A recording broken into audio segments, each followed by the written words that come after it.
반갑습니다. 오늘은 두 개의 수레라는 제목으로 같이 말씀을 보도록 하겠습니다. 오늘 말씀은 마태복음 5장 3절에서 16절까지 말씀입니다. 말씀 좀 긴데요. 교독해서 같이 보겠습니다. 심령이 가난한 자는 복이 있나니 천국이 그들의 것이미요.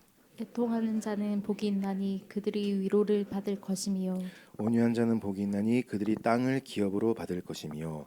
의에 줄이고 목마른 자는 복이 있나니 그들이 배부를 것이미요. 긍휼히 여기는 자는 복이 있나니 그들이 긍휼히 여김을 받을 것이미요. 마음이 청결한 자는 복이 있나니 그들이 하나님을 볼 것이요.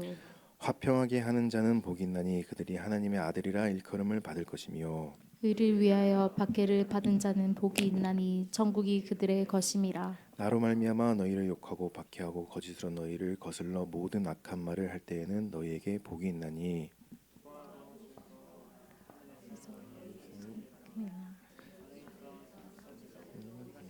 박해하였느니라. 너희는 세상의 소금이니 소금이 만일 그 맛을 잃으면 무엇으로 짜게 하리요 후에는 아무 쓸데없어 다만 밖에 버려져 사람에게 밟힐 뿐이니라. 너희는 세상의 빛이라. 산 위에 있는 동네가 숨겨지지 못할 것이요. 사람이 등불을 켜서 말 아래 두지 아니하고 등경 위에 두나니 이러므로 집안 모든 사람에게 비치느니라. 이같이 너희 빛이 사람 앞에 비치게 하여 그들로 너희 착한 행실을 보고 하늘에 계신 너희 아버지께 영광을 돌리게 하라. 아멘. 이 인류 문명사의 4대 도약이라는 말이 있습니다. 인류 문명에 큰 획을 그었던 그런 획기적인 사건들을 말을 하고 있는 건데요.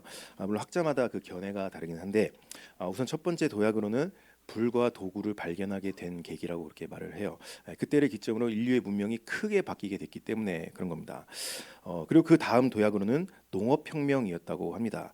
이제는 먹고 사는 문제가 어느 정도 해결이 된 그런 기점을 말을 하는 거죠.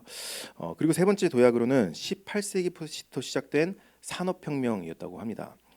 그리고 네 번째 도약으로는 이제 막 시작이 된 AI 혁명이라고 그렇게 말을 합니다. 이처럼 우리는 인류 문명이 완전히 뒤바뀌고 있는 그런 시점에서 살아가고 있다는 겁니다.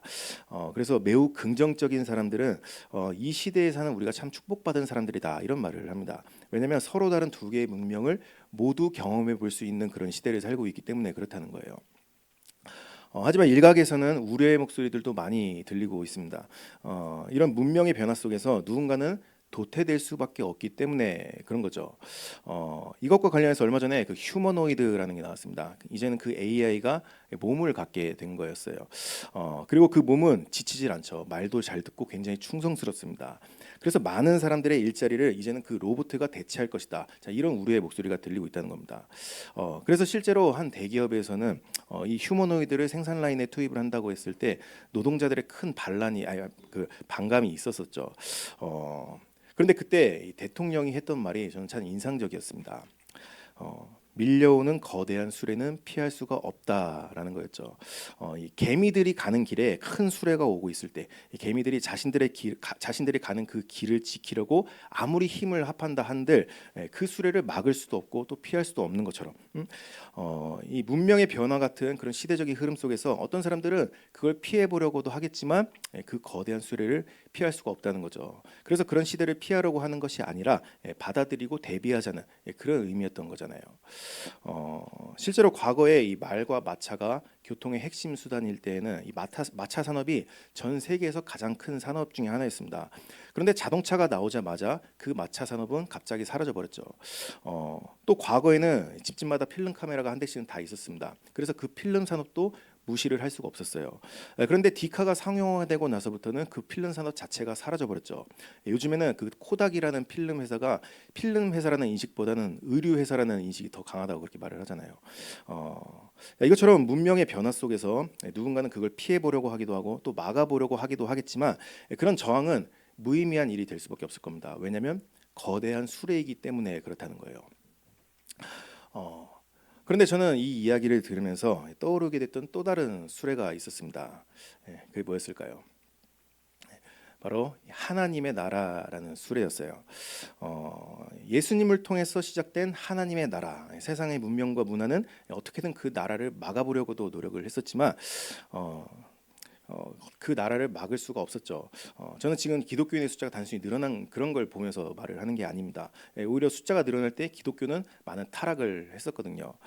하지만 천국 복음은 세상에서 짓밟히면 짓밟힐수록 그 생명력은 더욱더 커져만 갔고 오늘날 우리들에게까지도 그 복음이 전해지게 됐던 거였잖아요. 왜냐하면 이것은 천국 복음을 전하라고 하신 그 예수님의 명령이었기 때문에 세상은 감히 그 수레를 막을 수가 없었던 거였습니다. 우리는 지난달부터 이 마태복음을 보고 있습니다. 그리고 이 큐티를 해보신 분들은 잘 아시겠지만 이 마태복음은 하나님 나라에 대한 이야기가 대부분이에요. 그런데 사실 이것이 예수님께서 이 땅에 오신 궁극적인 이유였던 거였죠. 그 예수님께서 공생애를 시작하시면서 처음 선포하셨던 말씀이 회개하라 천국이 가까이 왔느니라. 그리고 예수님이 사역하시는 동안에 거의 모든 가르침들도 이 천국에 관한 가르침들이었습니다. 또 예수님께서 부활하시고 승천하시기 전까지 이 땅에서 40일이라는 시간이 남으셨었죠. 보통 사람은 살 날이 얼마 남지 않았을 때 그런 시한부 인생일 때 가장 중요한 걸 한다고 하잖아요. 뭐 평생을 꿈꿔왔던 어떤 뭐 그림 그리는 일을 해본다거나 아니면 뭐 자서전을 써본다거나 아니면 오래전 연인을 뭐 찾아가 본다거나 자신이 생각하는 가장 중요한 일을 그때 해본다고 하잖아요. 자, 그리고 예수님께서도 부활하시고 승천하시기 전까지 이 땅에서 40일이라는 그런 시한부의 시간을 보내셨었습니다. 그런데 그때도 뭐 하셨는지 뭘 하셨는지 사도행전에 보시면 이렇게 나와 있어요. 40일 동안 그들에게 보이시며 하나님 나라의 일을 말씀하시니라. 예수님의 모든 관심사는 하나님 나라에 초점을 두고 있었다는 겁니다. 그리고 동시에 이것이 하나님 아버지의 관심사였던 거겠죠. 그렇다면 그 천국은 과연 뭘까요? 많은 분들이 천국에 대해서 생각을 할 때 내가 죽어서 가게 될 그런 화려한 곳이라고만 생각을 합니다. 그런 극락 같은 곳이라고만 생각을 한다는 거예요. 물론 이게 잘못됐다는 게 아닙니다. 성경에서도 예수님의 재림을 통해서 완성될 그런 천국의 모습을 마치 스포일러처럼 그려주고 있기는 하잖아요. 그런데 누가복음에 보시면 예수님 시대에도 여기에 궁금증을 갖는 사람들이 있었습니다. 그리고 예수님께서는 그런 그들에게 이렇게 대답을 하세요. 하나님 나라는 볼 수 있게 임하는 것이 아니요 또 여기 있다 저기 있다도 노타리니 하나님의 나라는 너희 안에 있느니라. 천국은 우리 안에 있다는 겁니다. 그런데 이게 무슨 말인지 제가 구구절절 설명을 안 해도 되는 게 이미 많은 분들이 경험적으로 잘 아실 거예요. 내 삶이 너무 괴롭고 절망적이고 아무런 소망이 보이질 않을 때, 그런데 그 가운데 내가 예수님을 만나게 될 때, 물론 자주는 아니겠지만 예수님께서 나와 함께 하신다는 것을 그렇게 내가 알게 될 때 우리는 말할 수 없는 그런 희열을 느끼게 되죠. 갑자기 이유 없는 기쁨과 그런 환희가 넘치게 됩니다. 그래서 도무지 사랑할 수 없는 상황이지만 사랑할 힘이 넘쳐나게 돼요. 도무지 인내할 수 없는 상황이지만 인내할 힘이 넘쳐나게 됩니다. 도무지 감사할 수 없는 상황이지만 감사가 흘러넘쳐요. 그래서 우리는 말하죠. 이곳이 천국이구나. 그래서 우리가 오늘 부른 찬양 중에 내 영혼이 은총 입어라는 찬양은 이렇게 시작을 합니다. 내 영혼이 은총 입어 중환제짐 벗고보니 슬픔 많은 이 세상도 천국으로 화하도다. 2절은 주의 얼굴 뵙기 전에 멀리 뵈던 하늘나라 내 마음속에 이뤄지니 날로 가깝도다. 3절은 높은 산이 거친들이 초막이나 궁궐이나 내 주 예수 모신 곳이 그 어디나 하늘나라. 할렐루야 찬양하세 내 모든 죄 사함 받고 주 예수와 동행하니 그 어디나 하늘나라. 천국이 어디라고요? 주 예수와 동행하니 그 어디나 하늘나라. 그럼 동행은 뭘까요? 자, 같이 걷는 거죠. 그럼 예수님이 내가 가는 길을 따라오시는 걸까요? 그건 아니죠. 저는 저희 아이의 길을 제가 따라가지는 않습니다. 제 아이가 제 길을 따라오라고 하죠. 자, 우리가 수요일에 들은 말씀에서처럼 우리가 예수님을 만나고 그 예수님을 따르는 삶, 자, 이게 바로 이 땅에서 누리는 천국이라는 겁니다. 그렇다면 예수님의 재림을 통해서 완성되는 그 천국은 어떤 곳일까요? 우리가 흔히 죽어서 가는 천국이라고 말하는 그런 곳이겠죠. 얼마 전에 청소년부에서 이 천국 소망에 대해서 이야기를 했던 적이 있었는데요. 그때 이 천국 소망을 그 드라마의 예고편에 빗대어서 얘기를 했었습니다. 제가 대학교 때 돈이 없어서 친구들이랑 한 5명이랑 자취를 같이 했었는데요. 그래서 맨날 그 5명이 같이 다녔었습니다. 그런데 하루는 그 시험 기간에 다 같이 늦게까지 공부를 하고서 한 새벽 1시쯤에 집에 들어가서 누웠어요. 그런데 다들 커피를 너무 많이 마셔서 그런지 다들 잠이 안 오는 겁니다. 그런데 그때 어떤 한 친구가 같이 드라마를 틀어놓고 좀 자자고 그렇게 얘기를 하는 거예요. 적적하니까 그렇게 하자고 했던 거였습니다. 그런데 그때 하필 그때 친구가 틀었던 드라마가 그 프리즌 브레이크라고 하는 미국 드라마였어요. 유명한 드라마죠. 이 감옥을 탈출하는 스토리의 드라마인데 내용이 상당히 스릴감 있고 재밌습니다. 그리고 보신 분들은 아시겠지만 이게 상당히 중독성 있는 그런 드라마예요. 한번 보면 빠져나오지를 못하는 겁니다. 그렇게 다 같이 그 드라마를 틀어놓고 누워 있는데 잠이 오기는커녕 다들 그 스릴감에 빠져들게 됐어요. 근데 그 드라마의 맹점은 이게 끝날 듯 끝나질 않는다는 겁니다. 이번 편에서 주인공이 분명히 뭔가를 완성을 할 것 같은데 그런데 그 드라마는 우리의 그런 기대를 잘 충족시켜주질 않아요. 그냥 미완성된 상태로 그대로 끝이 나게 됩니다. 그럼 우리는 한 고구마를 100개 먹은 기분이죠. 답답해서 화가 납니다. 그런데 곧바로 예고편을 보여주는데 그 조금 전에 완성될 듯 완성되지 않았던 그 장면이 마치 완성되는 것 같은 모습이 스쳐 지나가듯이 그렇게 보여줘요. 그럼 우리는 그 궁금증을 참지를 못하고 한 편만 더 보자고 합니다. 그게 2편이 되고 3편이 되고 4편이 되고 5편, 6편, 7편이 되고 그래서 그날 다 같이 드라마를 보다가 다 같이 시험을 망쳤던 그런 기억이 있거든요. 저는 천국소망이 이런 드라마의 예고편 같다고 생각을 해요. 우리는 예수님이 내 안에 임하실 때 말할 수 없는 그런 기쁨을 누리죠. 그래서 그분을 따르는 게 즐겁습니다. 그 안에서 기쁨과 소망과 평안이 발견이 되고 또 거룩히 살아갈 힘이 거기서부터 솟아나게 돼요. 특별히 우리 교회는 이게 뭘 말하는 건지 이미 많은 분들이 잘 아실 겁니다. 그런데 문제는 이게 항상 기쁘지만은 않다는 겁니다. 예수를 따르는 게 때로는 버겁고 때로는 괴롭기도 하고 또다시 하나님이 없는 것 같은 그런 현실 속에서 괴로워하고 신음할 때가 그렇게 찾아온다는 겁니다. 사실 이게 모든 신앙인들의 딜레마인 거죠. 이 완성될 듯 완성되지 않는 하나님의 나라는 대체 언제 완성이 되는 건가? 그런데 성경에서는 예수님의 재림을 통해서 완성될 그 천국의 모습을 마치 스포일러처럼 그렇게 보여주고 계시다는 거죠. 그래서 우리는 소망을 갖게 되는 겁니다. 더 기다려지게 되는 거예요. 그 드라마가 스릴이 넘치면 넘칠수록 다음 편이 더 기다려지고 기대되는 것처럼 내 안에서 이루어가는 그런 하나님의 나라가 기쁘면 기쁠수록 천국 소망은 더 커져만 가게 된다는 겁니다.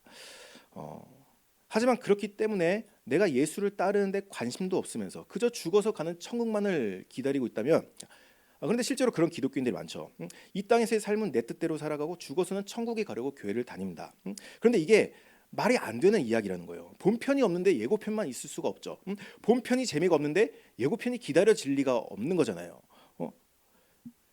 이 기독교에서 말하는 죄의 본질적인 모습은 아버지를 떠나서 내 뜻대로 살아가는 일인 거죠. 이번 주 수요일에 우리가 들었던 것처럼 자기를 중심으로 살아가는 자기 중심성. 자, 이게 바로 기독교에서 말하는 죄의 본질이라는 겁니다.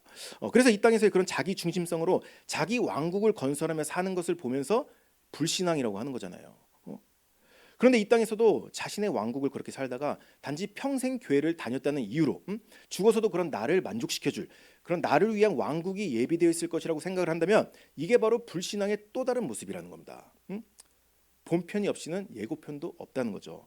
내가 이 땅에서 예수를 따르는데 관심이 없다면 내 죽음 이후에 기대되고 있는 그 천국도 죄송하지만 저는 없다고 봐요.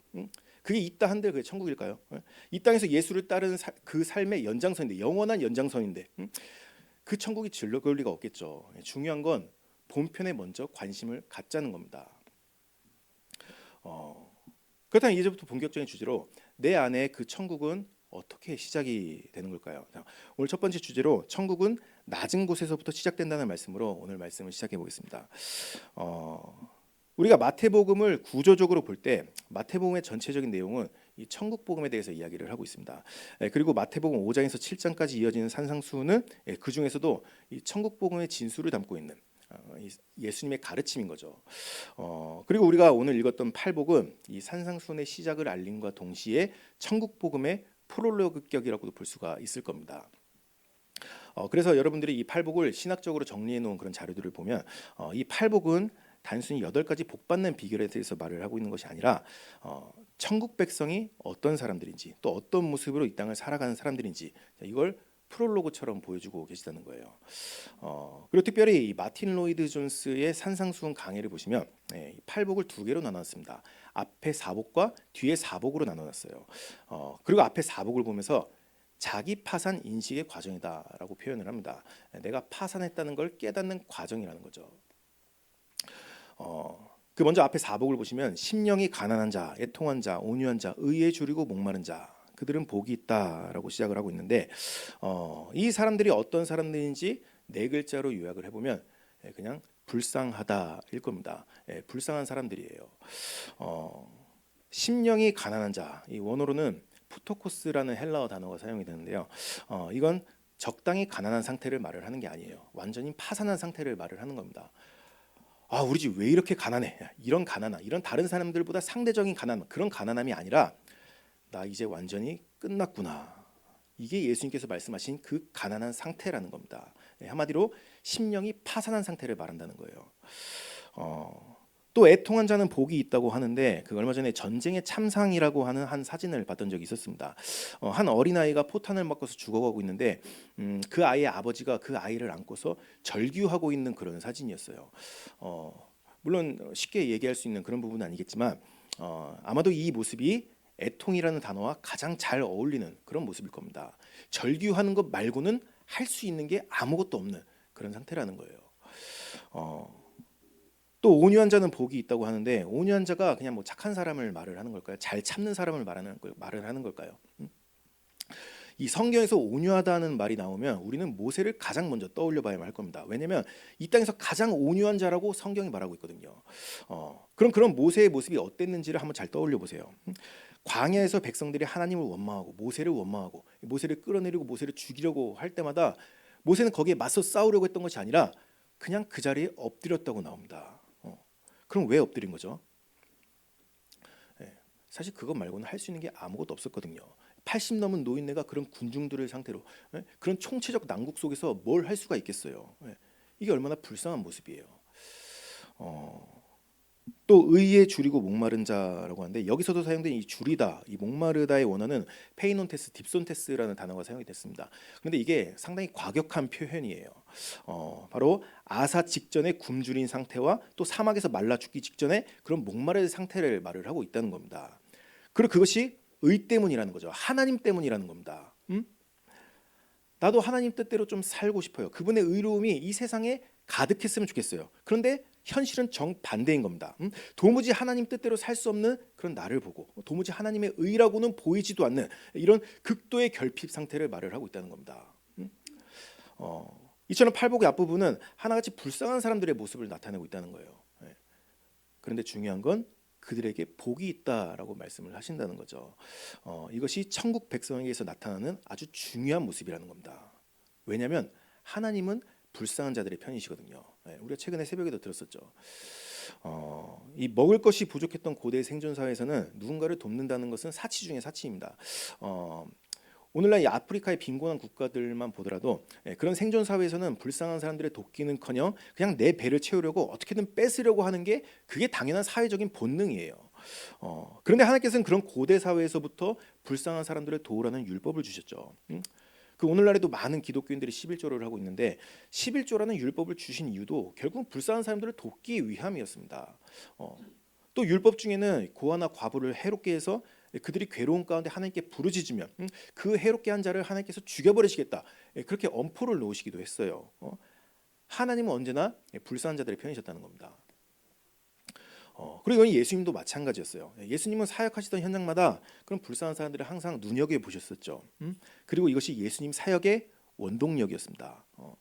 그 얼마 전에 오병이어 사건에서도 그들을 먹이신 이유가 뭐 기적을 보여주시려고 그러신 것이 아니라 뭐 인기를 얻으시려고 그러신 것이 아니라 내가 저들을 불쌍히 여기노라. 이게 예수님 사역의 원동력이라고 배웠잖아요. 우리가 지난 크리스마스 때 가장 낮은 곳으로 오신 예수님에 대해서 배웠었습니다. 그분은 하나님의 본체이시나 오히려 자기를 비워 종의 형체를 가지사 사람들과 같이 되셨고, 그분은 근본 하나님이시지만 가장 불쌍한 모습으로 이 땅에 내려오신 이유, 그것은 가장 불쌍한 사람들을 만나 주시기 위해서라고 했었잖아요. 그래서 우리가 가장 불쌍한 지점에 있을 때 우리는 그곳에서 예수님을 만납니다. 그리고 그곳이 천국이 되는 거죠. 내 주 예수 모신 곳이 그 어디나 하늘나라. 그런데 여기부터가 중요한 부분일 겁니다. 우리는 가장 불쌍한 모습일 때 그렇게 예수님을 만나지만, 그래서 내가 그 불쌍한 지점에만 머무르려고 한다면 그게 과연 하나님의 뜻일까요? 쉬운 예로 내가 돈 때문에 힘들어요. 물론 뭐 자녀 수술비라든지 큰 사고가 났다든지 뭐 사업이 망했다든지 그런 큰 문제를 겪어서 그렇게 돈 때문에 힘들 때도 있습니다. 그런데 그렇게 돈 때문에 그런 괴로운 문제들이 반복적으로 내 삶에 계속해서 찾아오고 있다면 대부분의 경우에 내가 자족할 줄 모르기 때문일 겁니다. 세상에서는 나보다 돈이 없이도 거기에 만족하며 사는 사람들도 많이 있거든요. 그런데 나를 중심으로 내 계획을 중심으로 뭔가를 세워야겠다는 그런 자기 중심성 때문에 또 그걸 충족시켜주지 못하는 그런 현실에 그렇기 때문에 만족을 못하는 겁니다. 그게 괴로움이 찾아오게 되는 거잖아요. 이게 바로 자기 중심성이라고 하는 내 죄성으로부터 맺어진 열매라는 겁니다. 또 사람 관계에서도 반복적인 문제가 생긴다면 물론 여기도 특이한 케이스는 있겠죠. 어떤 사건으로 큰 오해가 생겼다거나 아니면 뭐 부득이하게 편이 갈라졌거나 그런데 마찬가지로 이런 문제들이 내 삶에서 반복적으로 나를 괴롭히고 있다면 대부분의 경우에는 나에게 그 문제가 있는 겁니다. 나에게 어떤 이기적인 성향이라든가 남을 잘 배려하지 않는 그런 성향이라든가 그리고 이런 것들도 마찬가지로 자기 중심성이라는 그런 죄로부터 맺어진 열매라는 거죠. 그래서 우리는 그런 죄의 열매들로 인해서 괴로워지는 겁니다. 그리고 하나님께서는 이런 우리의 죄인된 모습을 싫어하시는 게 아니라 오히려 불쌍히 여기신다는 거예요. 그래서 우리가 이미 죄인 되었을 때 그런 우리를 위해서 십자가를 지셨다고 말씀을 하시는 거잖아요. 그래서 그런 불쌍한 지점에서 우리는 하나님을 찾죠. 주여 나를 불쌍히 여기소서. 그리고 그런 나를 불쌍히 여기시는 하나님을 만나는 겁니다. 그런데 여기부터가 중요한 지점이라는 거예요. 내가 그렇게 하나님께 긍휼함을 입었다면 하나님께서는 그런 나에게 이후에도 내 중심대로 잘 살도록 내 통장에 뭐 돈을 넣어 주실까요? 갑자기 모든 관계가 다 해결되도록 그렇게 해 주실까요? 마태복음 11장에 유명한 말씀 구절이 있죠. 수고하고 무거운 짐진 자라 다 내게로 오라. 내가 너희를 쉬게 하리라. 나는 마음이 온유하고 겸손하니 나의 멍에를 메고 내게 배우라. 그리하면 너희 마음이 쉼을 얻으리니. 이걸 의역해 보면은 이런 의미일 겁니다. 너 지금까지 이제 잘못 산 거 알았지? 그 결과가 어떤지 알았지? 무겁잖아. 그러니까 이제는 그거 다 내려놓고 나에게 와서 나에게 배워라. 예수님 옆에서 예수님 통치를 배우라고 말씀을 하시는 거잖아요. 그런데 그런 괴로움으로부터 이게 자유함을 얻는 길이라고 말씀을 하고 계시는데 그걸 배우려고 하지를 않는다는 겁니다. 그냥 그 불쌍함에만 머무르려고 한다는 거예요. 그래서 돈 문제가 터질 때마다 또다시 괴로운 가운데 하나님을 찾죠. 관계 문제가 터질 때마다 또다시 괴로운 가운데 하나님을 찾아요. 주여 나를 불쌍히 여기소서. 하지만 내 자기 중심성을 포기하려고 하지는 않죠. 그렇게 하나님을 바라보고 나의 죄성을 바라보는 것이 아니라 그냥 사람 탓, 환경 탓만 하게 됩니다. 그래서 동일한 문제가 이후에도 내 삶에 반복적으로 계속해서 터지게 돼요. 그럼 그때마다 하나님을 찾아가서 주여 나를 불쌍히 여기소서. 이렇게 불쌍함에만 머무르러 간다면 그게 과연 하나님의 뜻일 거냐는 겁니다. 이런 걸 전문 용어로는 자기 연민에 빠졌다고 하는 거죠. 물론 이런 문제를 우리가 교회에 와서 기도를 드리면 은혜는 받을 겁니다. 눈물을 흘리면서 그 자리에서 힘은 솟아나겠죠. 그런데 그게 정말로 은혜를 받은 걸까요? 다시 삶으로 돌아가서는 여전히 지옥 같은 그런 삶을 살고 있을 텐데 은혜를 주시지만 은혜를 받지를 못하는 거죠. 그럼 다시 본론으로 돌아가서 하나님은 왜 불쌍한 자들의 편에 서시는 걸까요? 왜 불쌍한 사람들을 그렇게 눈여겨 보시는 걸까요? 뭐 불쌍한 모습들을 보시면 그 안에서 사랑이 솟구쳐서 그러시는 걸까요? 우리의 불쌍한 그런 모습들이 기뻐서 그러시는 걸까요? 오히려 그 반대죠. 참지를 못하신다고 보는 게 더 맞을 겁니다. 최근에 저희 셋째가 열이 나서 아팠던 적이 있었습니다. 제가 원래 잘 처지질 않는 애인데 그날은 좀 처지더라고요. 얘가 부모로서 보기에 불쌍하죠. 그런데 그런 아픈 와중에 자기 둘째 오빠랑 싸운 겁니다. 그래 평소 같으면 제가 둘째 편을 많이 들거든요. 오빠한테 버릇없이 하지 말라고 그렇게 합니다. 그런데 그날은 제가 저희 둘째 보고 동생 지금 아프니까 오늘은 네가 좀 참으라고 제가 그렇게 얘기를 했어요. 사실 그날은 전적으로 그 동생이 완전히 잘못한 그런 날이었거든요. 그런데 그 말을 들은 오빠가 한참을 억울해하더니 저에게 하는 말이 나도 시아처럼 아프고 싶다 였습니다. 왜 이런 말을 하는 거죠? 제가 아이가 아픈 걸 기뻐하는 그런 아빠라서 그런 걸까요? 저는 아이들이 아픈 게 정말 싫거든요. 그런데 이 아이는 저를 대단히 오해를 하고 있는 거죠. 그런데 우리가 하나님 앞에서도 이런 오해를 많이 한다는 거예요. 하나님은 우리의 불쌍함을 기뻐하시는 분일까요? 오히려 반대입니다. 하나님 사전에 불쌍이란 단어는 없어요. 부족함이란 단어가 없는 분이에요. 그런데 그런 하나님의 형상대로 창조된 우리들이 그런 불쌍한 모습으로 살고 있으니 그걸 참지를 못하신다는 겁니다. 그럼 내가 그런 불쌍한 가운데 하나님을 만났다면 이제부터 가야 되는 길은 명확해지는 거죠. 그래서 팔복의 후반부를 보시면 반전의 모습들이 나오고 있다는 겁니다. 그리고 마틴 로이드 존스는 이 부분을 하나님 나라 백성의 적극적인 성품이라고 그렇게 가르치고 있어요. 이전까지는 내가 불쌍한 사람이었죠. 심령이 가난한 자, 애통하는 자, 온유한 자, 의에 줄이고 목마른 자. 그런데 그 뒤는 이렇게 이어집니다. 긍휼히 여기는 자는 복이 있나니.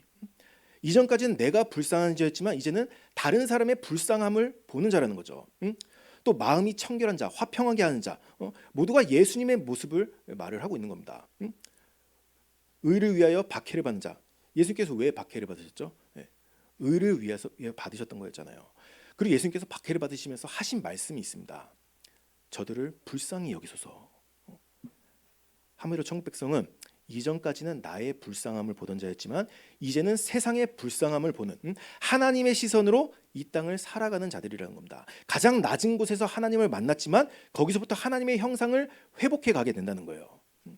그리고 팔복 이후의 내용은 그런 하나님의 형상을 회복한 자들이 어떤 삶을 사는가에 대해서 말을 하고 있죠. 너희는 세상의 소금이라, 너희는 세상의 빛이라. 그리고 그 뒤로는 하나님의 통치를 받는 삶에 대해서 말씀을 하고 계십니다. 이게 산상수훈의 구조인 거잖아요.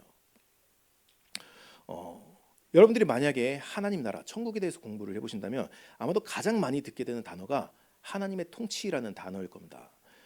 그런데 그 부분 하나 딱 잘라서 이야기를 하면 신앙생활은 무거운 짐이 될 수밖에 없어요. 하면 할수록 버거운 일이 될 수밖에 없을 겁니다.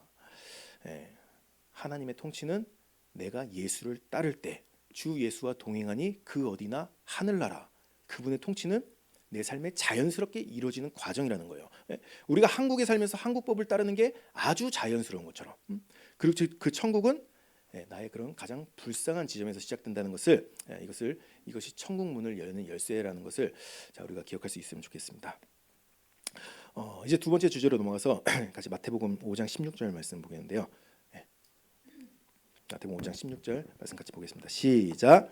이같이 너희 빛이 사람 앞에 비치게 하여 그들로 너희 착한 행실을 보고 하늘에 계신 너희 아버지께 영광을 돌리게 하라. 앞에서 같이 우리는 이 불쌍한 가운데 예수님을 만나고 내 안에 하나님의 나라가 시작이 됩니다. 그리고 주님을 따라가면서 하나님의 형상을 회복해 가게 되죠.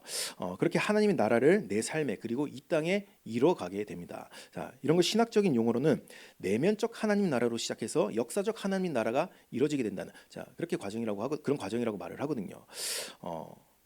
그런데 안타까운 현실은 우리는 많은 경우에 이런 불쌍한 지점에서 잘 발전을 하지를 않는다는 겁니다. 이 성경에 나오는 천국 비유들을 보시면 굉장히 발전적이죠. 작은 씨앗이 심겨져서 뭐 30배, 60배, 100배 열매를 맺기도 하고 또 누룩 비유를 봐도 그렇고 뭐 겨자씨 비유를 봐도 그렇고 모두가 폭발적인 성장을 말하고 있다는 겁니다. 그리고 이건 단순히 어떤 관념적인 성장을 말하는 게 아니죠. 생각의 깨우침만을 말하는 게 아니라는 겁니다. 삶에서의 성장, 실체의 변화를 말을 하고 있다는 거예요. 이같이 너희 빛이 사람 앞에 비치게 하여 그들로 너희 착한 행실을 보고 하늘에 계신 너희 아버지께 영광을 돌리게 하라. 제가 이 부분에 대해서 여러 강해들을 한번 찾아봤었는데요. 그런데 대부분의 설교자들이 하는 말이 기독교는 도덕적으로 착한 걸 추구하는 종교가 아니다라는 거였습니다. 그래서 어떤 분들은 조금 전에 읽었던 이 말씀에 착한 행실을 영적으로 어렵게 해석을 해놓기도 했어요. 그런데 정확하게 말씀을 드리면 기독교는 도덕적으로 착한 걸 추구하는 게 아닌 게 아니라 도덕적으로 착한 것도 당연히 포함될 수밖에 없는 일이라는 겁니다. 예수님을 한번 떠올려 보세요. 얼마나 착하세요. 그분의 선하심과 인자심과 자기를 내어주시는 그 사랑. 사실 세상의 도덕 기준으로는 그분의 선하심을 담을 수가 없죠. 예수님은 도덕적으로도 그 착함 이상이었다는 겁니다.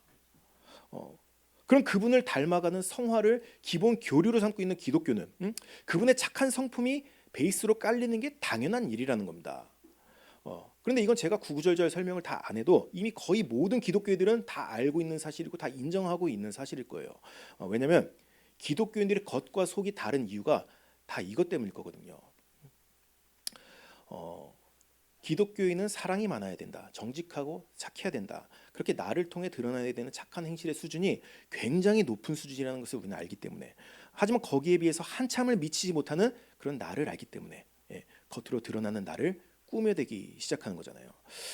그래서 교회에 오면 다들 웃고만 있는 겁니다. 속은 썩어가고 있으면서도 교회에서만큼은 억지로라도 웃어요. 그리고 신앙생활의 연차가 쌓이면 쌓일수록 직분이 더해지면 더해질수록 이건 더 심해질 겁니다. 물론 다 그렇다는 건 아니에요. 그런데 이건 앞에서 말씀드렸던 것처럼 예수님과의 올바른 관계도 없이 그분의 통치법만을 따르려고 하니까 이런 오류들이 생기게 된다는 겁니다. 우리가 예수님과 함께 한다면 그분의 통치를 따를 선한 동기는 알아서 일어나게 돼요. 왜냐하면 하나님 나라가 임했기 때문에 그분의 통치는 자연스러운 일이 된다는 겁니다. 사랑할 수 없는 상황에도 사랑이 솟구쳐 나오게 되고, 인내할 수 없는 상황에도 인내할 힘이 그렇게 생기게 된다는 거예요. 그런데 우리는 많은 경우에 예수님 따라가는 걸 잃어버리고 많은 오류들을 가지고 살아가죠. 그래서 이번 주제에서는 이런 몇 가지 오류들에 대해서 한번 이야기를 좀 해보려고 합니다. 먼저는 나를 감추기 시작한다는 겁니다. 얼마 전에 회사에서 어떤 분이 제 차에는 왜 십자가 안 달려 있냐고 이렇게 물어보시는데, 제가 사실은 부끄러워서 거기서 할 말이 없었습니다. 그 전에 우리 교회에서 어떤 스티커를 나눠줬었죠. 그 복음의 전함이라는 그 기독교 활동을 홍보하는 그런 스티커였습니다. 그때 교회에서 하도 홍보를 많이 해줘서 저도 제 차 뒤에 한번 붙여놨었는데, 그때부터 운전이 너무 불편한 겁니다. 제가 성격도 급한 편이긴 하지만 운전할 때 얌체 운전하는 사람들을 보면 갑자기 속에서 제 본성이 막 올라올 때가 있거든요. 그런데 어느 날 줄이 멀리까지 서 있는 길에서 한참을 줄을 서서 가고 있는데, 그 줄이 끝나는 부분에서 어떤 차가 제 앞으로 끼어들려고 앞범퍼를 들이미는 겁니다. 그래서 저도 박으려면 박아봐라 심보로 그 차 쪽으로 제 범퍼를 더 들이밀었어요. 그랬더니 피하더라고요. 그런데 그대로 바로 제 뒤에 붙어서 쌍라이트를 그때부터 계속 켜는 겁니다. 그래서 제가 차를 멈추고 내려서 싸울까 하다가 갑자기 뒤에 붙어있는 그 스티커가 생각이 났어요. 복음의 전함. 자유롭지 못한 거죠. 제가 그날로 그래서 그 스티커를 떼버렸습니다. 이 정도는 이제 귀여운 예시일 거예요. 그 교회를 다니는 많은 분들 중에 직장이나 친구들 사이에서 기독교인인 걸 숨기시는 분들이 계시죠. 자, 어떤 분들은 왜 예수님을 그렇게 쪽팔려 하냐고, 왜 밥 먹을 때 기도도 안 하냐고 이렇게 비난적으로 말씀하시는 분들도 계신데, 저는 그분들의 마음을 아주 잘 알아요. 사실은 예수님이 쪽팔린 게 아니죠. 예수님을 따르는 사람이라고 하기엔 턱없이 부족한 내 도덕 지수를 알기 때문에, 더 나아가서 내가 그리스도인이라는 걸 밝히는 순간 왠지 변화되어야 할 것 같으니까, 갑자기 원수같이 지내던 사람한테 사랑을 베풀어야 될 것 같으니까. 그런데 그렇게 변화될 자신이 없거든요. 그래서 그냥 감추는 겁니다. 오히려 양심적이어서 그럴 거라는 거예요. 그런데 우리를 세상의 소금과 빛으로 부내신 그 주님의 뜻을 우리가 안다면 사실 이건 올바른 방법은 아니겠죠. 그리고 또 다른 오류가 있다면 그건 그냥 내 날 것을 그대로 냅둔다는 겁니다. 그 DJ DOC 노래 중에 나 이런 사람이야 뭐 알아서 기어 이런 노래가 있습니다. 그냥 나 이런 사람이니까 알아서 냅두라는 거죠. 변화될 생각을 안 하는 겁니다. 제 예전 회사에서 제 바로 위에 상사 중에 자기는 죽어도 교회를 안 다닐 거라고 그렇게 말을 하시는 분이 계셨어요. 그런데 그 이유가 자기 위에 있는 그 상사 때문이라고 말을 해요. 그분이 독실한 기독교인이었는데 그 회사에서 평판이 속된 말로 싸가지가 없습니다. 그리고 그건 제가 봐도 많이 느껴지더라고요. 그런데 그분이 전도는 또 엄청 열심히 해요. 그런데 아무도 따라가지는 않죠. 그리고 이런 인식들이 쌓여서 기독교가 욕을 먹는 겁니다. 누차 이야기했던 부분이긴 하지만 기독교가 의를 위하여 박해를 받는 일은 선한 일일 겁니다. 그런데 기독교가 기독교답지를 못해서 그래서 세상에서 욕을 먹는 건 이건 완전히 다른 문제라는 거예요. 그리고 세 번째 오류로는 신앙생활에 겉멋이 든다는 겁니다. 그 어떤 분들은 내가 예수님을 닮은 그런 선한 삶을 사는 걸 터부시하는 분들도 계세요. 전도하고 교회를 세우고 선교하는 게 가장 중요한 일이라고만 그렇게 생각을 합니다.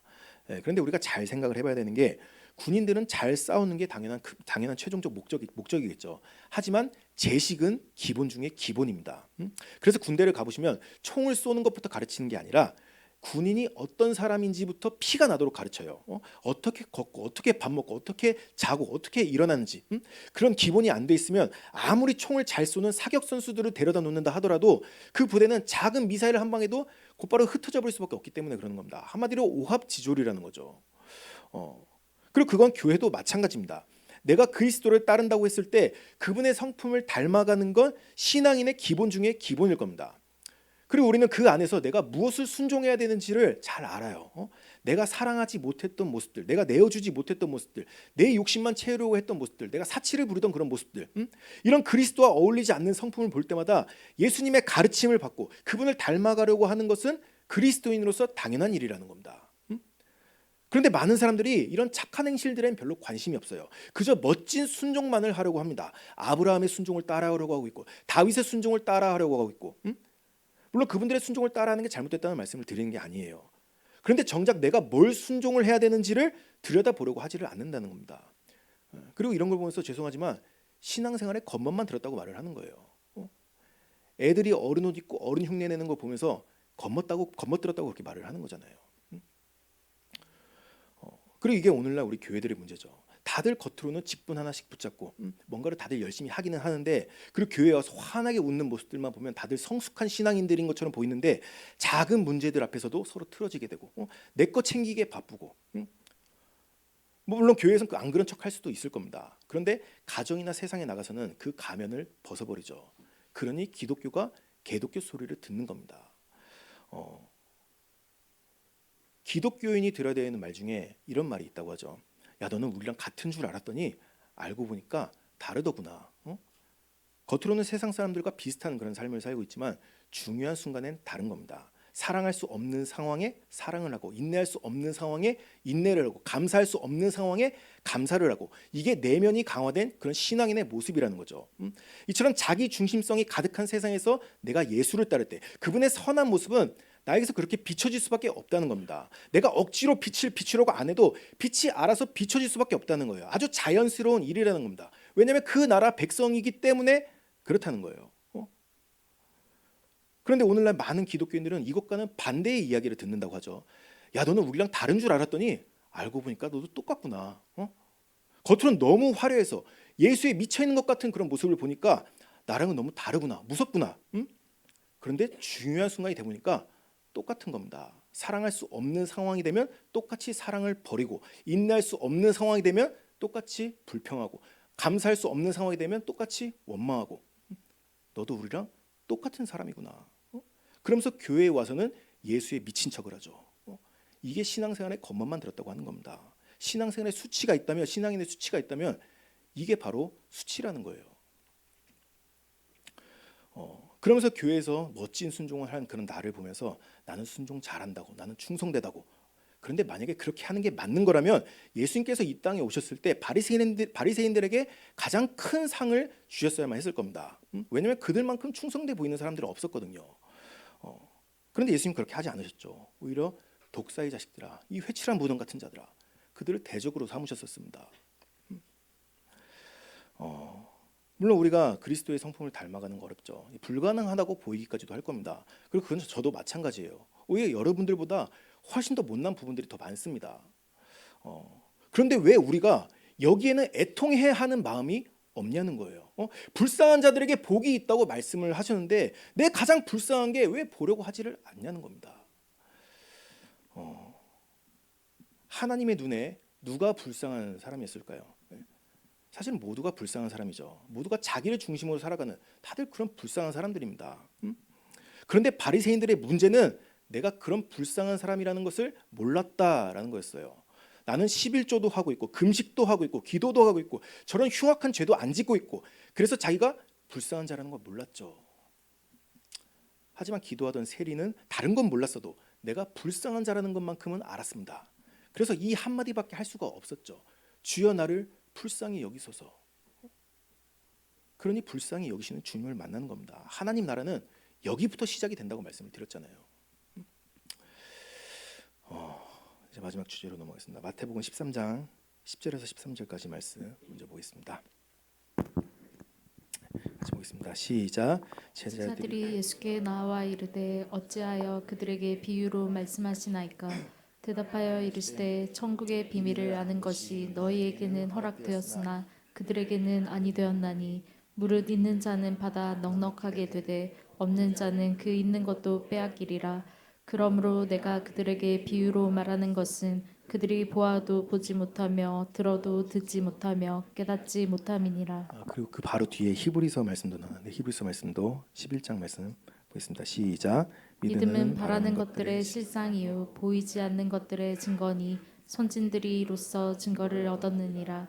믿음으로 모든 세계가 하나님의 말씀으로 지어진 줄을 우리가 아나니 보이는 것은 나타난 것으로 말미암아 된 것이 아니니라. 그리고 바로 다음 장에 또 12장도 넣었는데요. 12장 2절 말씀 같이 보겠습니다. 시작.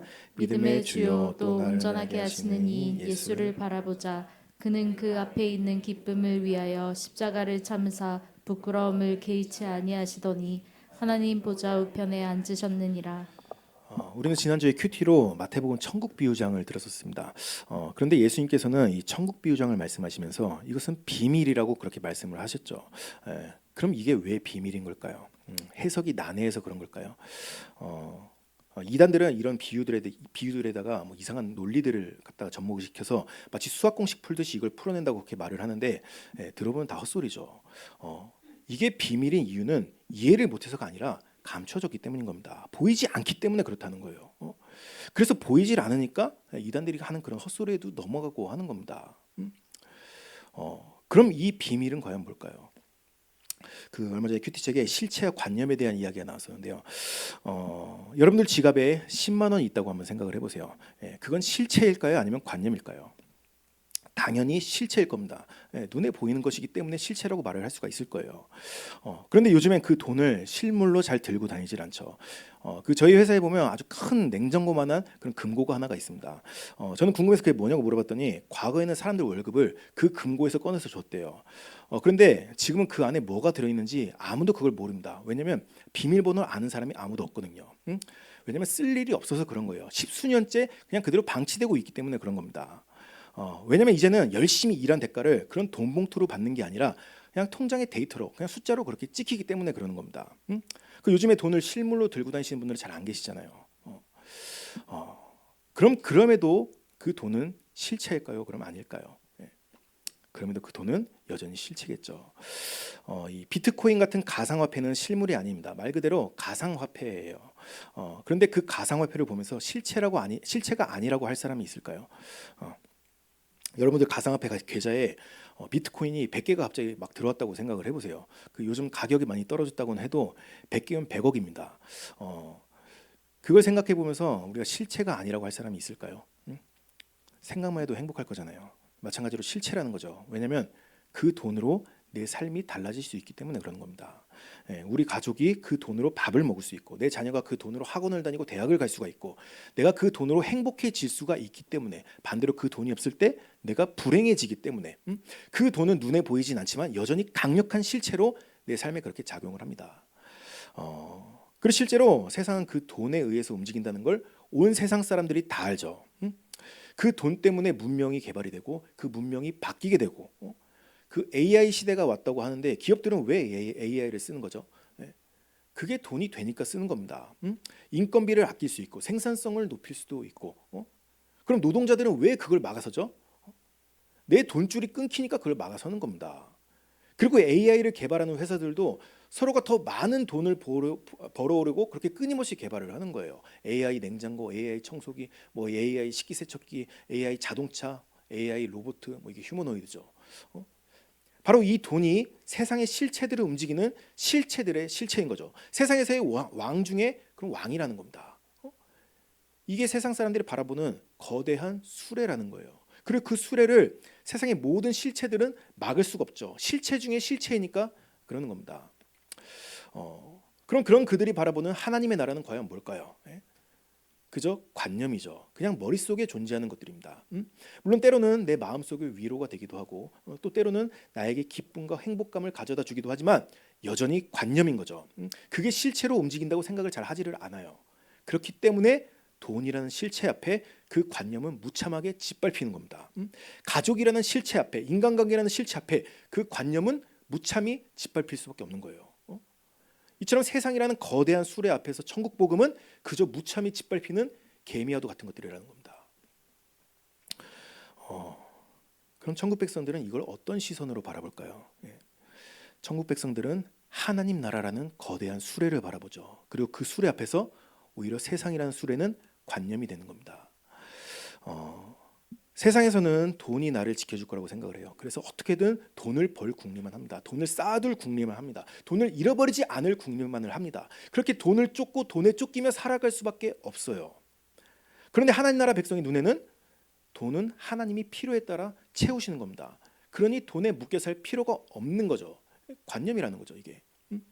그래서 하나님이 필요하시다면 언제든지 하나님을 위해서 그 돈을 쓸 수도 있는 겁니다. 어차피 채우실 걸 아니까 그러는 거예요. 안 채우신다 하더라도 그게 내 인생에 그렇게 걸림돌이 되지를 않죠. 왜냐하면 돈은 관념이기 때문에 그렇다는 겁니다. 실체는 하나님의 나라라는 거죠.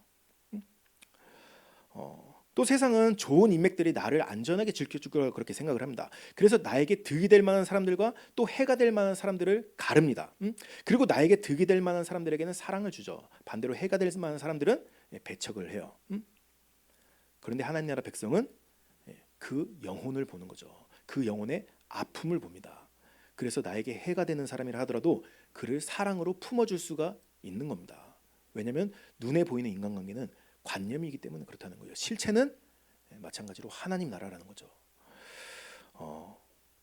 직장 생활도 마찬가지입니다. 세상 사람들은 내 직장 상사와 동료들이 나를 평가해 준다고 그렇게 생각을 해요. 또 이번 달 실적이 나를 평가해 준다고 그렇게 생각을 합니다. 그리고 그 평가 결과에 따라서 내 진로가 결정이 된다고 그렇게 생각을 합니다. 그래서 내 신앙의 양심을 버려서라도 그들에게 잘 보이기 위한 회사 생활을 해 나갑니다. 편법을 써서라도 그렇게 실적을 채우려고 합니다.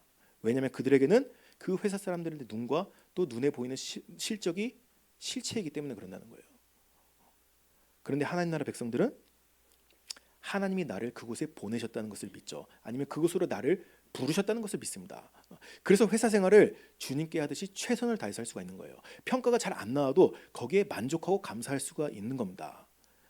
그래서 내가 예수를 따르는데 해가 된다고 여겨진다면 그 직장은 버릴 수도 있는 겁니다. 왜냐하면 또 다른 곳으로 이끌어 가실 것을 내가 믿기 때문에.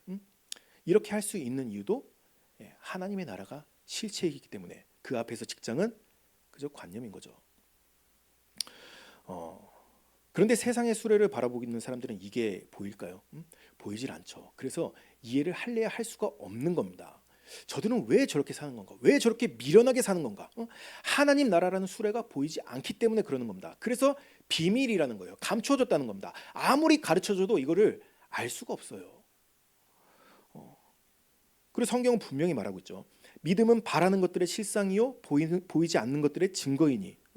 우리는 세상이 움직이는 것들을 보면서 그것들을 실체로 놓고 살아가고 있지만 하나님 나라의 원리 안에서는 사실 그것들은 관념에 불과하다는 거죠. 실체는 하나님 나라 안에 있다는 겁니다. 그렇다면 당신이 지금 바라보고 있는 수레는 어떤 수레인가요? 세상이라는 수레를 바라보고 있다면 하나님 나라는 당신에게 그저 관념일 뿐일 겁니다. 천국 복음은 언제든지 그 세상의 수레 앞에서 짓밟힐 수밖에 없는 그런 개미와도 같은 것들일 거예요. 하지만 하나님 나라라는 수레를 바라보고 있다면 오히려 세상이라는 수레가 나에게 관념인 거죠. 그리고 성경은 후자가 진짜다라고 말을 하고 있는 겁니다. 그렇다면 중요한 건 뭘까요? 그 하나님 나라라는 실체를 바라볼 줄 아는 믿음이라는 거죠. 그런데 문제는 나에게는 그 믿음이 없다는 거예요. 그럼 이제부터 사람들은 뭘 할까요? 이제부터 그게 보이는 척을 하는 겁니다. 그래서 교회에서 열심히 11조를 해요. 그리고 뒤에 가서 아까워합니다. 아니면 내가 교회에서 이만큼 했구나 그러면서 어깨에 뽕이 들어가겠죠. 또 교회에서 열심히 헌신을 해요. 그런데 어떤 문제랑 부딪히게 됐을 때 내가 괜히 이런 사역을 해서 그렇게 헌신한 걸 후회하기도 합니다. 또 열심히 사랑을 베풀지만 거기에 대한 반응이 내 예상과는 다를 때 사랑을 후회하죠. 이제부터 미워하기 시작합니다. 그걸 찾아보면 이것뿐만이 아닐 거예요. 그래서 저는 이걸 청소년부에서 이렇게 가르쳤습니다. 믿는 척을 하는 거라고 그렇게 가르쳤어요. 그런데 안타까운 건 오늘날 많은 성도들, 대부분의 성도들은 이런 믿는 척을 하며 살아가고 있다는 겁니다. 그리고 죄송하지만 그건 저도 마찬가지라는 거예요. 그럼 어떤 분들은 이런 말을 하시겠죠. 그럼 안 믿어지는 걸 어떡하냐고. 나도 정말 믿고 싶은데 나도 그 실상이라는 걸 좀 보고 싶은데 이것도 해보고 저것도 해보고 아무리 구해봐도 도무지 믿어지지 않고 도무지 보이질 않는 걸 나가 어떡하라는 거냐. 그런데 정말로 그 방법이 없는 걸까요? 같이 말씀 보겠습니다. 마가복음 9장 23절에서 24절까지 말씀 같이 보겠습니다. 시작. 예수께서 이르시되 할 수 있거든이 무슨 말이냐 믿는 자에게는 능히 하지 못할 일이 없느니라 하시니 곧 그 아이의 아버지가 소리를 질러 이르되 내가 믿나이다 나의 믿음 없는 것을 도와주소서 하더라. 잠깐 제 얘기를 좀 해보면 저는 어릴 때부터 이 부유하지 못한 집에서 자랐습니다. 특별히 저희 아버지가 돈에 좀 인색하신 그런 분이었어요. 그리고 그걸 보고 자란 저도 돈에 인색할 때가 종종 있습니다. 그래서 사역을 하면서도 제가 돈이 부족하다고 생각이 들면 저의 그런 인색한 모습들이 나올 때가 있었어요. 그런데 그런 저에 비해서 제 아내는 비교적 풍족한 집에서 자랐습니다. 그래서 그런 인색함이라는 게 잘 없습니다. 그런데 이 같이 사역을 해보니까 이런 게 부딪힐 때가 있더라고요. 그럼 제 아내는 저한테 이렇게 얘기를 해요. 어차피 기분 좋은 마음으로 시작한 건데 그냥 기분 좋게 끝내면 안 되냐고. 그런데 아무리 저한테 최면을 걸어도 기분이 좋아지질 않는 걸 어떡해요? 왜냐면 저는 세상의 실체를 보고 있었거든요. 이번 달 이 돈이 없으면 없으면 큰일 날 것 같은데. 그렇지만 직분도 있고 또 설교 시간에 내뱉었던 그런 말들도 있어서 그래서 그냥 억지로 하게 될 때도 있었습니다. 그런데 기뻐하는 마음이 잘 그렇게 생기지가 않는 거예요. 오히려 그 돈을 쓴 결과가 별로 안 좋을 때 후회를 하기도 합니다. 거 보라고 하면서. 그러던 어느 날 이게 터진 날이 있었어요. 제 아내가 전도를 하고 싶은 사람이 있는데 좋은 선물을 사주고 싶다는 겁니다. 그런데 저는 그 가격을 보고서 또다시 고민에 빠졌죠. 지금 이렇게 돈을 쓸 때가 아닌데 지금 또 전도를 이렇게 해서 될지 안 될지도 모르겠는데 안 될 확률이 훨씬 더 큰 것 같은데. 그런데 그날은 제가 이 문제로 너무 힘이 든 겁니다. 이 돈이 아까워서 힘든 게 아니라 그걸 아까워하고 있는 저를 보는 게 너무 힘든 거예요. 그 작은 돌부리에도 걸려 넘어질 때가 있다고 하죠. 저는 그게 그날이었어요. 저는 그날 사역을 그만둬야 되나까지도 생각을 했었습니다. 영혼을 돈 몇 푼만도 못하게 생각하는 내가 무슨 영혼 사역을 한다고 하는 건가? 무슨 말씀을 가르친다고 하는 건가? 더 이상 할 자신이 없다.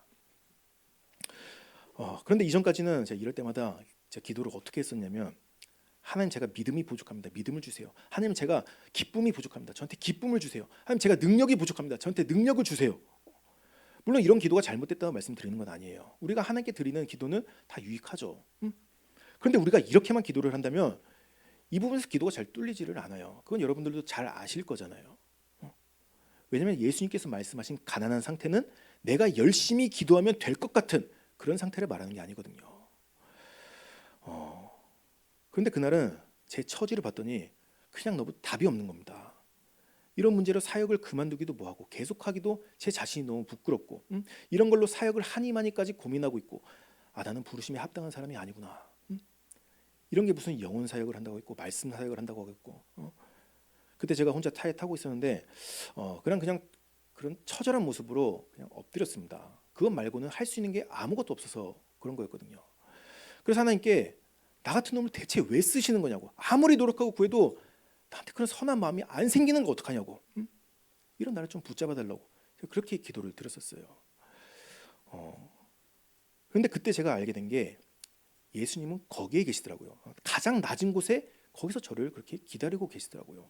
그리고 하늘의 기쁨은 거기서부터 쏟아지기 시작합니다. 그래서 제가 그날 가슴에 새기게 된 게 하나가 있어요. 하나님의 나라는 이런 처절함으로 들어가는 거구나. 이 처절함이 천국 문을 여는 열쇠였구나. 물론 그날 전도가 되지는 않았습니다. 그런데 하나도 아깝지가 않아요.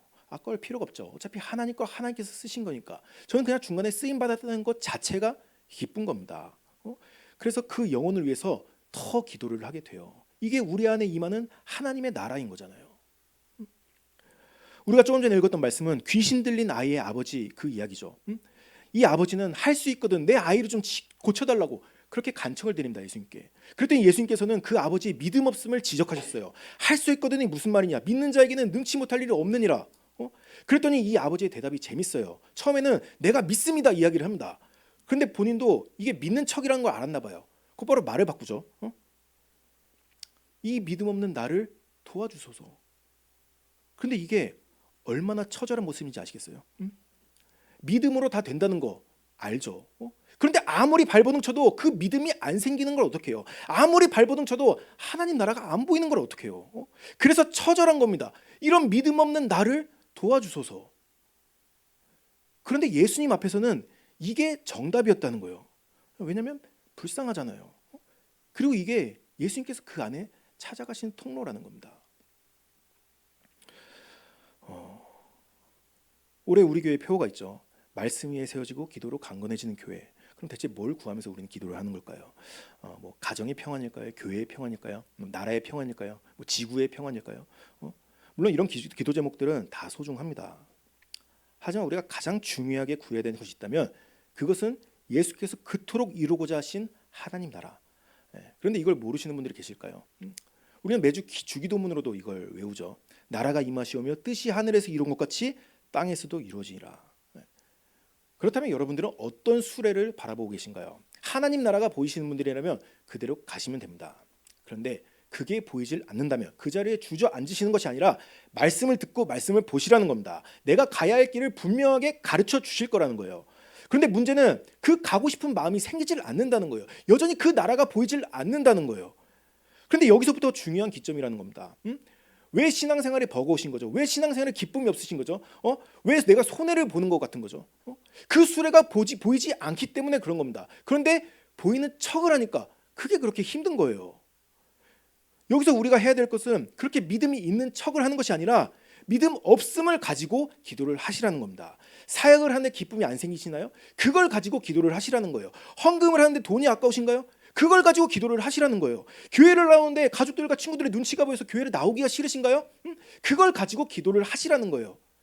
신앙생활이 너무 힘들어서 포기하고 싶으신가요? 그 불쌍한 마음을 가지고 기도를 하시라는 겁니다. 이런 믿음 없는 나를 도와주소서. 주여 나를 불쌍히 여기소서. 그럼 여기에 대한 주님의 대답이 구하라 그럼 주실 것이라. 천국은 여기서부터 임한다고 말씀을 드렸잖아요. 우리 중에 기도가 잘 안 뚫리시는 분들이 계시죠. 기도는 내가 소리를 지른다고 뚫리는 게 아닙니다. 방언을 열심히 한다고 뚫리는 게 아니에요.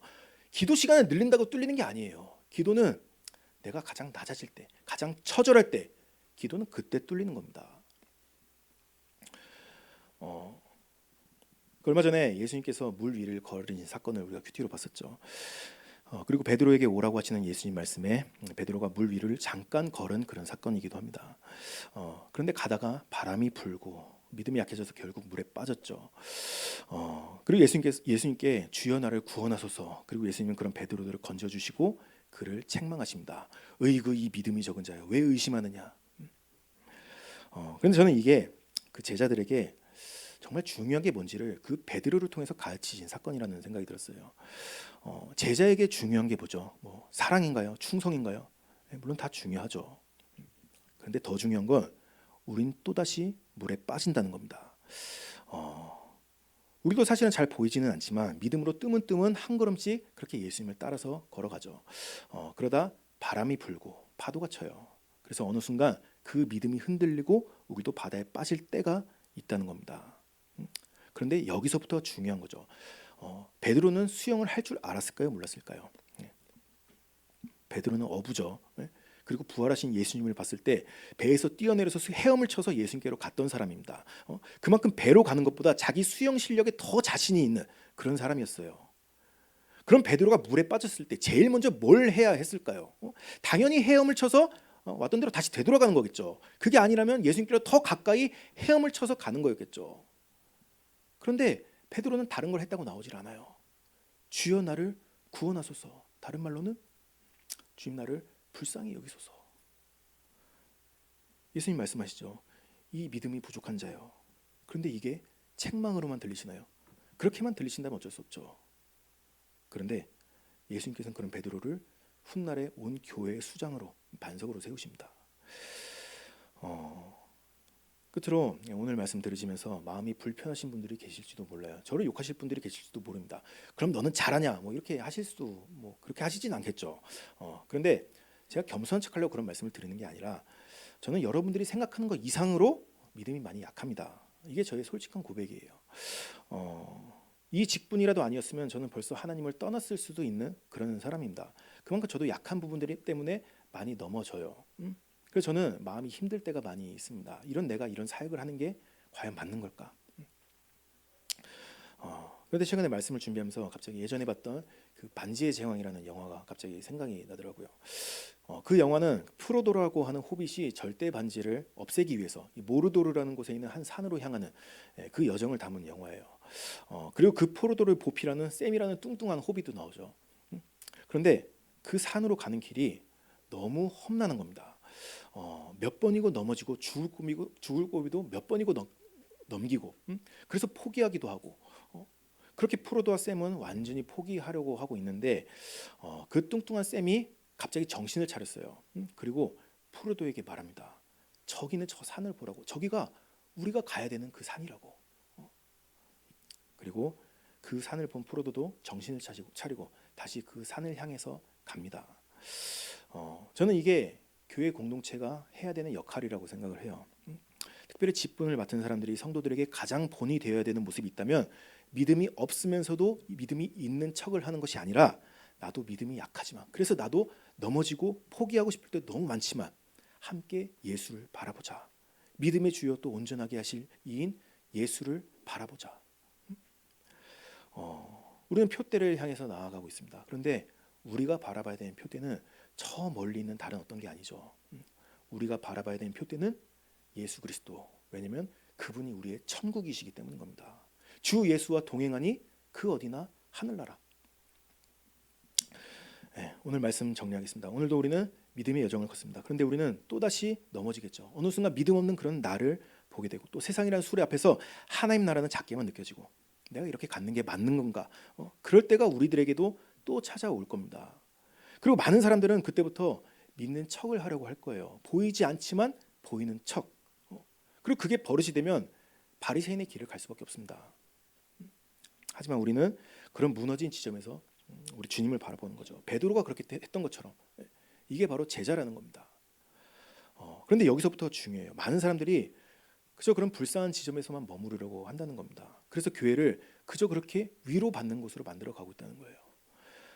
그렇죠. 우리 주님께서는 우리가 그 자리에서 일어서길 바라고 계시죠. 그래서 주님을 닮은 제자로, 사명자로, 그리고 상속자로 그렇게 이 땅에서 하나님의 나라를 이뤄가기를, 그것을 우리 주님께서 간절히 바라고 계시다는 겁니다. 혹시라도 우리 중에 믿음의 위기가 찾아오신 분들이 계시다면 같이 주님을 바라보고 일어설 수 있는 그런 우리들이 될 수 있기를 바라겠습니다. 오늘 같이 찬양하고 기도하는 시간 갖도록 하겠습니다. 여러분을 축복합니다. 천국은 낮은 곳에 있습니다. 낮은 데에 임하는 자에게 주님께서 천국으로 그 은혜로 함께 하십니다. 오늘도 만일 우리가 불쌍한 가운데 자기 연민 속에 빠져 있다면 하나님의 형상을 회복하는 기회를 우리는 다 소진해 버리고 말 것입니다. 우리 예수님 앞으로 더 나오십시오. 더 그분과 가까워질 때 우리는 실체를 붙들게 될 것입니다. 오늘도 우리의 눈이 띄워져서 실상을 보고 실체를 보는 믿음의 사람들이 되길 축복합니다. 주 하나님께서 여러분들을 세상에 보내시며 말씀하십니다. 너는 내 앞에서 울어본 적이 언제냐? 낮아져 본 적이 언제냐? 처절하게 나를 붙잡아 본 적은 언제냐 물어보십니다. 주님이 가까이 나오라, 더 가까이 오라, 나를 붙잡으라 말씀하십니다. 우리 주님 앞에 나가서 우리의 모든 것을 다 알을 수 있는 그러한 진실한 사람 되기를 축복합니다. 주님은 여러분과 영원토록 함께 하시며 이 한 주간에도 여러분들 곁에 계십니다. 주 하나님, 오늘도 우리가 주님의 이름을 높이며 낮은 곳으로 더 우리의 마음을 두고 우리의 마음이 그곳을 향하여 갑니다. 주님, 낮은 곳에 계시며 겸손한 자와 함께 하시는 주님이 우리와 동행하시고 우리를 도와주시며 불쌍히 여겨주시는 이 한 주간이 되기를 우리 하나님 앞에 간절히 기도하오니 주여 우리와 동행하여 주시옵소서. 오늘도 우리가 드리는 예물을 받아주시며 마음에 하나님 앞에 드리는 감사의 열매들을 주님이 기뻐 받아주시며 우리의 간절한 소망 기대에 응답하여 주시길, 우리의 기도에 축복하여 주시기를 우리 주 예수님 이름으로 기도드립니다. 주 예수 그리스도의 은혜와 하나님의 사랑과 성령의 교제하심이 우리 모든 성도들과 함께 있을지어다. 아멘.